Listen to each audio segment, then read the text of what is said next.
Chaque 2 février de l'année, le monde célèbre la journée des zones humides. La diversité culturelle et biologique des zones humides constitue une richesse naturelle dont dépend l'homme dans son être, d'où cette importance que relève l'environnementaliste Omar Kabasele.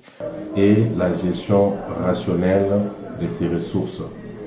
Et il faut dire par rapport à l'année que nous avons 2021 que le thème qui est retenu, ce sont les zones humides et l'eau.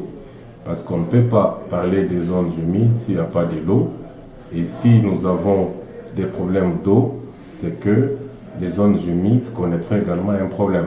C'est ainsi que les réflexions qui se font aujourd'hui à travers le monde prennent deux aspects en parallèle, l'humidité des zones et l'eau. Le patrimoine culturel des zones humides reste un résultat pour lutter contre le changement climatique avec comme rôle joue trois principaux rôles, au-delà des rôles secondaires. Donc, les principaux rôles, nous avons premièrement le stockage de l'eau. Deuxièmement, nous avons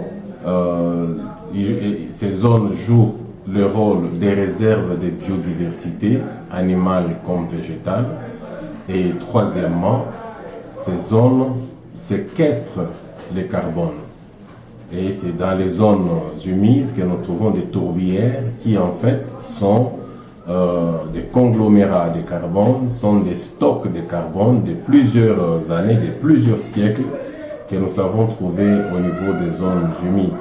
Donc avec ces derniers rôles de séquestration de carbone par différents mécanismes, dont bien sûr les tourbières, les zones humides jouent un rôle très important dans l'équilibre écosystémique et dans la lutte contre les changements climatiques. Cette journée vise à présenter l'importance des zones humides dans le monde entier afin de restaurer et enrayer leurs pertes. C'est depuis 1971 que cette journée est célébrée après la signature de la Convention sur ces zones. Pour cette année 2021, c'est sous le thème Zones humides et l'eau qu'elle est célébrée.